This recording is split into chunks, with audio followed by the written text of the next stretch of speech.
I've received a lot of backpacking tips over the years that seemed dumb at the time, but generally, they were right. When I go backpacking, I always wear some sort of gaiter. Usually in the summer, I wear my Outdoor Research Rocky Mountain Low gaiters. Those things just sit right on your shin and they keep the rocks and sticks and dirt out. It's made such a difference in my outdoor experience because I almost never get rocks in my shoes, so I don't have to stop and hang on, or if I'm with people fiddling around with that. I mean, there's nothing like a piece of grit in your shoe to just make you miserable. So getting those makes a big difference. Plus it makes it look like you know what you're doing. And to know what you're doing, you have to be very careful when you're cooking in your vestibule. As a beginner, if ever they say don't cook in your vestibule here, trust me on that. However, when it's storming, norming, and raining and hailing, where are you going to cook? And if your tent doesn't have a vestibule, be prepared to do the Pacific Northwest wet dog thing.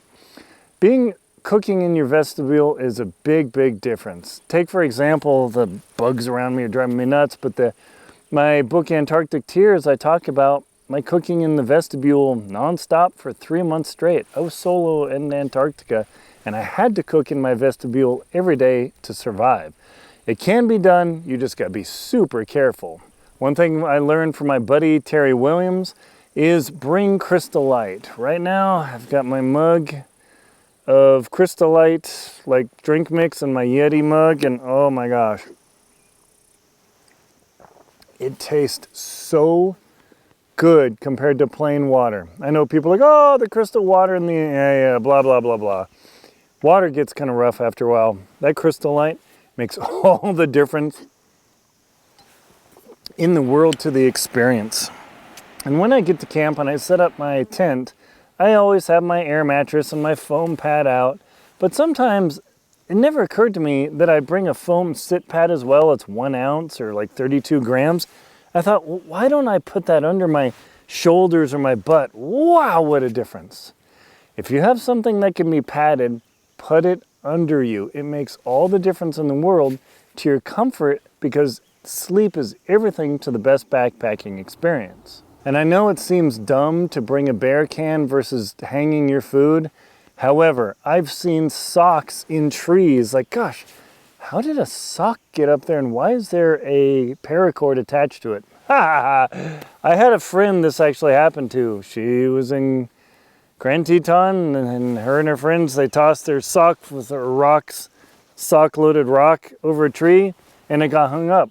She lost her sock. That was it. I carry the bear can.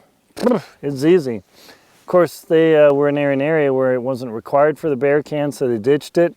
But that weight, I have the bear can, I just put it 100 yards away.